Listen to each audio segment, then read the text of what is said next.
Livro de 1 Samuel, capítulo 16, versículo 6, Davi é escolhido.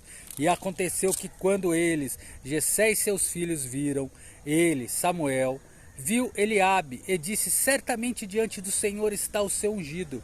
Este era o irmão de Davi e ele tinha a aparência de um rei. Isso nos mostra que até um grande profeta como Samuel não podia confiar em sua própria intuição. E o que me leva a pensar a respeito disso, que na atual década estamos vivendo algo terrível. Muitos dizendo, Deus manda te dizer, Deus manda te falar. E as pessoas dando glória a Deus e aleluia. A maior profecia é as Sagradas Escrituras. Deus pode falar, pode revelar, sim. Só que acontece que estão falando aquilo que o povo quer ouvir. E o povo está cada vez mais enfiado no buraco, se afogando no lamaçal do pecado, por não buscar o que a vontade de Deus. É a vontade dele que temos que buscar para que as bênçãos venham sobre nós. Ao fazê-lo, ele teria violado brutalmente a vontade de Deus. Devemos procurar ardentemente a Deus com respeito à sua vontade, quanto a todas as coisas, tanto as pequenas como as grandes. E o Senhor respondeu a Samuel, não olhes para a sua aparência, muito menos para a sua estatura, porque eu tenho rejeitado. Porque o Senhor não vê como vê o homem, porque o homem olha para a aparência, mas o Senhor olha para o coração. E só Deus conhece o coração do homem. Então Jessé chamou Abinadab e o fez que passasse diante de Samuel, o qual disse, nem este escolheu o Senhor. E Jessé fez logo passar Samá. E ele disse, tampouco este escolheu o Senhor. E assim Jessé fez passar a seus 7 filhos diante de Samuel. Mas Samuel disse a Jessé, o Senhor não escolheu estes. Então disse Samuel a Jessé, acabaram-se os jovens? E ele respondeu, ainda falta o menor, que apacenta ovelhas, um tipo de Cristo como bom pastor.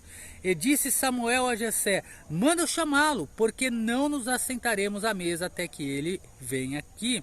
Davi era o menor, aparentemente seu pai Jessé pensou que seria inútil trazê-lo para casa. Geralmente os que estão rejeitados pelo homem estão entre os únicos que Deus escolhe. Enviou, pois, a chamá-lo e o fez entrar, o qual era ruivo, de semblante formoso e de belo aspecto. Então o Senhor disse, levanta-te e unge-o, porque este é. Acredita-se que Davi tinha provavelmente cerca de 15 anos de idade nesta ocasião. Isto aconteceu anos antes que ele tomasse o trono, sendo este o começo da glória de Israel. E Samuel tomou o vaso de azeite e ungiu no meio dos seus irmãos. Esta foi a última e maior obra de Samuel. Ele treinaria o homem que mais se aproximaria do ideal do reino teocrático e que seria para Israel um tipo de Messias vindouro. Foi pela sabedoria de Samuel que aos jovens varões era ensinada a música, o que deu a Davi a destreza para ser o doce cantor do santuário.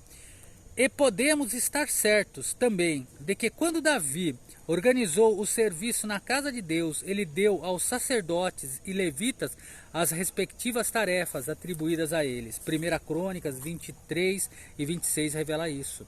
O modelo que ele estabeleceu foi aquele em que ele muito frequentemente havia tomado parte com Samuel em Ramá, e certamente com o Senhor sempre guiando tudo. E desde aquele dia em diante, o Espírito do Senhor apoderou-se de Davi.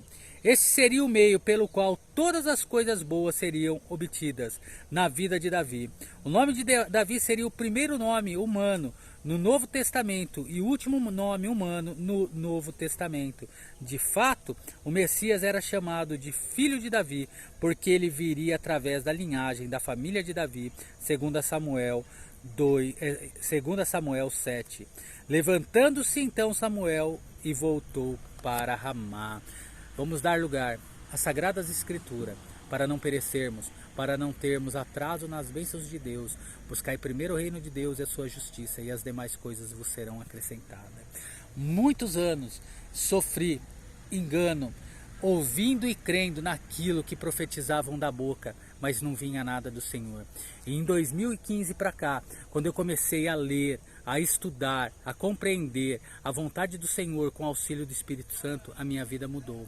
Teve altos e baixos aos olhares do homem, porque tive desemprego, tive lutas espirituais, mas o Senhor deu vitória em todas. O Senhor não deixou nunca eu morar na rua, nem padecer de fome junto dos meus filhos.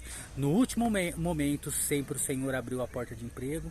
No tempo que tive desempregado, o Senhor enviou o alimento. Então cremos na verdade, não naquilo que o nosso coração precisa. Porque o Senhor diz na sua palavra que até as aves do céu que não semeiam, Ele cuida, que dirá nós que somos falhos e pecadores.